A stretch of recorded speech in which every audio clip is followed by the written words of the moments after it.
Assalamualaikum warahmatullahi wabarakatuh. Alhamdulillahirabbil alamin wassalatu wassalamu ala asrofil anbiya'i wal mursalin wa ala alihi washabbihi ajmain.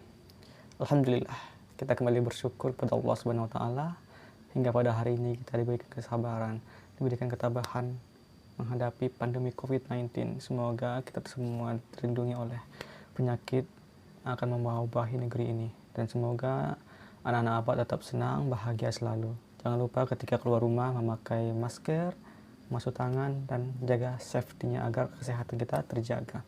Baiklah, di pertemuan kali ini adalah pertemuan kita yang sekian kalinya dari pertemuan-pertemuan sebelumnya. Nah, di video kali ini Bapak ingin mengajarkan kepada anak-anak itu mengenai Al-Quran dan hadis. Sebelumnya Bapak ingin mengambil absen dahulu. Apakah anak-anak sudah hadir semuanya? Alhamdulillah, semuanya sudah hadir, dan di sini kita siap ready untuk menonton video yang akan Bapak upload di YouTube nantinya. Semoga anak-anak bisa memahami dari materi-materi yang akan Bapak lakukan. Cukup sekian pendahuluan dari Bapak, kita masuk pada materinya.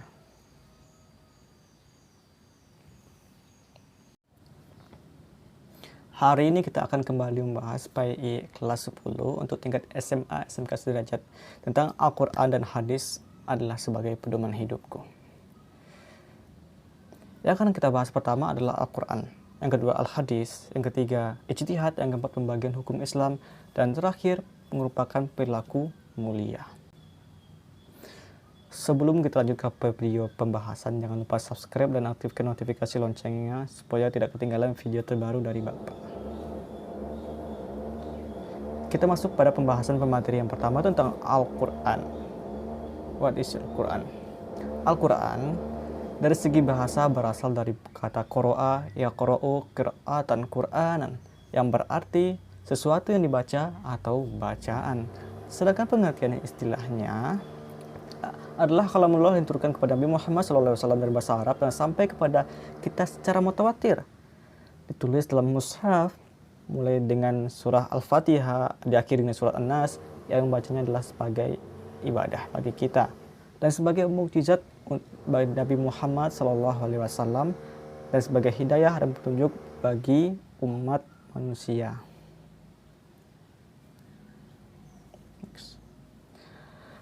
Al-Quran sebagai sumber hukum Islam memiliki kedudukan yang sangat tinggi karena semua persoalan harus dirujuk kepada Al-Quran sesuai dengan firman Allah SWT. A'udzubillahi minasyaitonirrajim. Bismillahirrahmanirrahim. Ya ayyuhalladzina amanu atiullaha wa atiur rasul wa ulil amri minkum fa in tanaza'tum fi syai'in farudduhu ilallah wa rasulihi in kuntum mu'minu billahi wal yaumil akhir zalika khairu wa ahsanu ta'wila, yang artinya, wahai orang-orang yang beriman, taatilah Allah dan taatilah Rasulnya Muhammad SAW dan ulil amri atau pemegang kekuasaan di antara kamu. Kemudian jika kamu berada di pendapat tentang sesuatu, maka kembalikanlah kepada Allah SWT, Al-Quran dan Rasulnya atau Sunnah. Jika kamu beriman kepada Allah dan hari kemudian, yang demikian itu lebih utama bagi kamu dan lebih baik akibatnya. Quran Surat An-Nisa ayat 59. Next. Kita lanjut. Selanjutnya itu kandungan hukum dalam Al-Quran. Yang pertama adalah akidah atau keimanan. Yang berhubungan dengan akidah ini adalah keimanan terhadap hal-hal yang gaib, semua terangkum dalam rukun iman. Dan kemudian yang kedua adalah hukum syariah atau ibadah. Tata cara ibadah baik berubah dengan langsung dengan khalik atau pencipta maupun makhluk diciptakan. Hukum ibadah seperti muamalah itu seperti sholat, zakat, puasa, dan lain-lainnya sebagainya.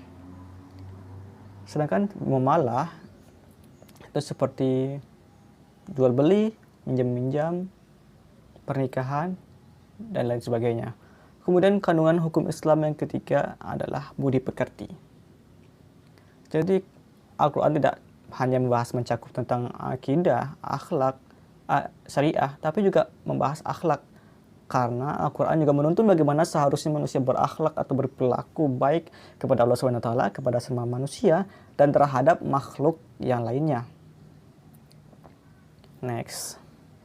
Pembahasan yang kedua adalah pembahasan mengenai hadis.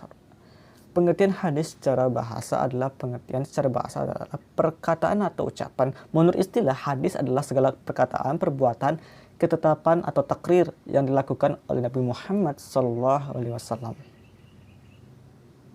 Di dalam sebuah hadis terdapat bagian tertentu. Yang pertama adalah sanad, yaitu sekelompok orang yang menyampaikan hadis dari Rasulullah SAW kepada kita sampai sekarang. Sekarang ini itu disebut dengan sanad. Yang kedua adalah matan. Apa itu matan? Matan adalah isi dari materi hadis yang disampaikan kepada oleh Rasulullah SAW. Yang ketiga adalah rawi. Apa itu rawi? Orang yang meriwayatkan hadis. Adapun kedudukan hadis, yang pertama adalah hadis berada dalam satu tingkat dengan Al-Quran. Berarti, apabila sebuah perkara hukum yang terdapat dalam Al-Quran, maka yang dijadikan sandaran adalah hadis. Sesuai dengan firman Allah Subhanahu wa taala dalam surat An-Nisa ayat 80 yang berbunyi, A'udzubillahi minasyaitonirrajim. Bismillahirrahmanirrahim. Yang berbunyi, "May yuti'ir rasul faqad atallah wa man tawalla fama arsalnaka 'alaihim hafiza."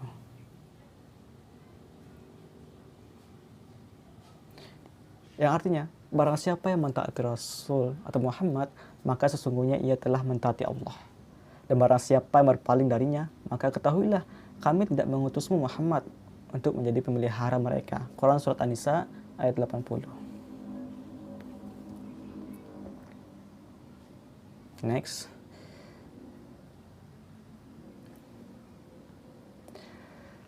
Ada beberapa fungsi hadis. Yang pertama adalah menjelaskan ayat-ayat Al-Quran yang masih bersifat umum.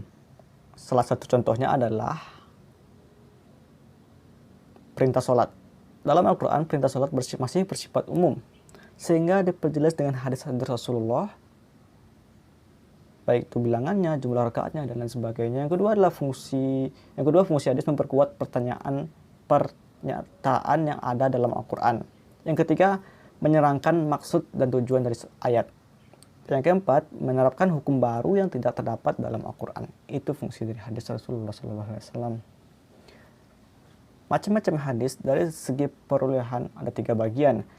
Yang pertama ada hadis mutawatir, yaitu hadis yang diriwayatkan oleh perawi baik di kalangan sahabat maupun generasi sanadnya dipastikan dan antar mereka tidak sepakat dusta. Hadis masyhur yang kedua, yaitu hadis yang diriwayatkan oleh orang sahabat yang lebih tidak mencapai derajat mutawatir setelah tersebar diriwayatkan oleh sekian banyak tabi'in sehingga tidak mungkin mereka bersepakat untuk dusta. Ada yang ketiga hadis ahad. Apa hadis ahad? Hadis yang hanya diriwayatkan oleh 1 atau 2 orang perawi sehingga tidak mencapai derajat mutawatir. Dan hadis ahad ini terbagi menjadi 4 bagian. Dilihat daripada kualitas orang yang meriwayatkannya. Yang pertama hadis sahih. Adapun hadis ini bisa dijadikan sumber hukum atau hujah Islam. Yang kedua hadis hasan. Hadis ini juga bisa dijadikan sebagai landasan untuk mengamalkan ibadah. Yang ketiga ada hadis dhaif. Hadis ini tidak bisa dijadikan sumber hukum.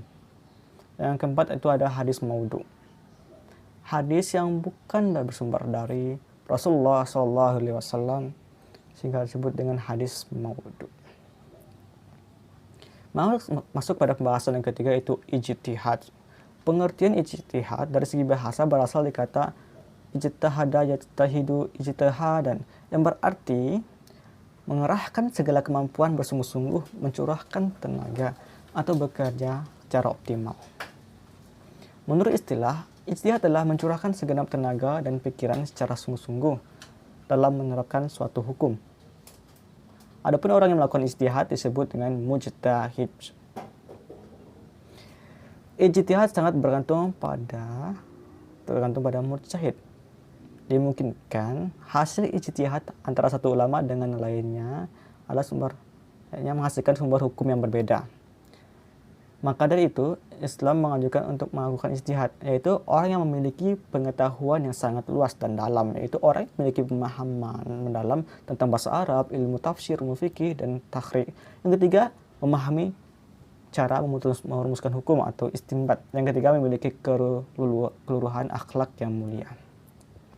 Kedudukan ijtihad sebagai sumber Islam, hukum Islam adalah apabila suatu persoalan, kedudukan hadis tidak boleh bertentangan dengan Al-Quran. Kenapa?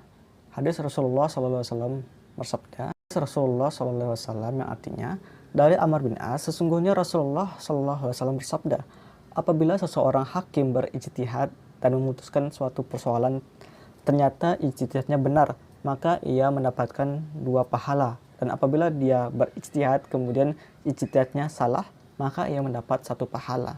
Hadis riwayat Bukhari dan Muslim. Adapun bentuk-bentuk ijtihad diantaranya adalah 1. Ijma', yang kedua qiyas, yang ketiga istihsan, yang keempat istishab, yang kelima maslahah mursalah, yang terakhir keenam urf. Selanjutnya pembagian hukum Islam. Hukum Islam terbagi menjadi 2. Yang pertama hukum wada'i, yaitu perintah Allah yang merupakan sebab syarat atau penghalang bagi adanya sesuatu. Hukum yang kedua ada taklifi, tuntunan Allah SWT yang berkaitan dengan perintah dan larangan.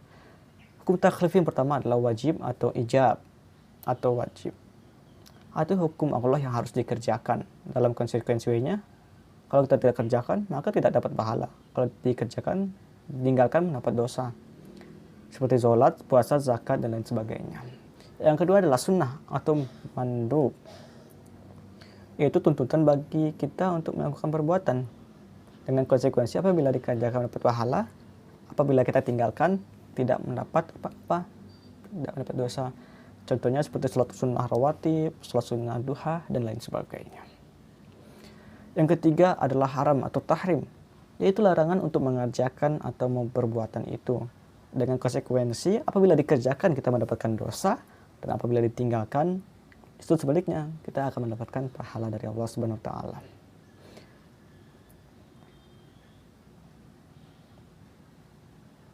Contohnya adalah minuman keras, berjudi, adu nasib dengan anak panah, dan lain sebagainya. Yang keempat itu makruh atau qoro'ah, tuntutan untuk meninggalkan suatu perkara. Makruh artinya sesuatu yang dibenci, yang tidak harus dicintai. Konsekuensi apabila dikerjakan tidak berdosa, tapi jika ditinggalkan mendapat pahala. Seperti itulah makruh. Contohnya seperti makanan yang beramal tidak sedap, makanan yang kita jijikkan, seperti itu. Yang kelima adalah mubah atau ibah, ada sesuatu yang boleh atau boleh dikerjakan, tidak berdosa ataupun tidak berpahala apabila dikerjakan ataupun ditinggalkan. Seperti minum susu dan lain sebagainya. Baik, pembahasan yang terakhir adalah berperilaku mulia. Dari pemahaman Al-Quran, hadis sebagai sumber hukum Islam. 1. Kibar membaca dan mempelajari Al-Quran dan hadis baik ketika sedang sibuk ataupun santai. Yang kedua, berusaha sekuat tenaga untuk merealisasikan ajaran-ajaran Al-Quran dan hadis. Yang ketiga, selalu mengonfirmasi segala persoalan yang dihadapi dan merujuk kepada Al-Quran dan hadis baik dengan mempelajari sendiri atau bertanya kepada orang yang adalah ahli bidangnya. Yang 4, mencintai orang yang senantiasa berusaha mempelajari dan mengamalkan ajaran-ajaran Al-Quran dan Sunnah. Yang kelima, kritis terhadap persoalan yang dihadapi dengan terus-menerus berupaya tidak keluar dari ajaran-ajaran Al-Quran dan Sunnah. Yang keenam, membiasakan diri berpikir secara rasional, berpegang teguh pada Al-Quran dan hadis. Yang ketujuh, aktif bertanya dan berdiskusi dengan orang yang dianggap memiliki keahlian agama dan berakhlak mulia. Yang kedelapan, berhati-hati dalam bertindak dan menjelaskan sesuatu apabila boleh dikerjakan atau ditinggalkan. Yang keempat, selalu berusaha untuk mengerjakan segala kewajiban serta meninggalkan yang jauhi sebagai larangan.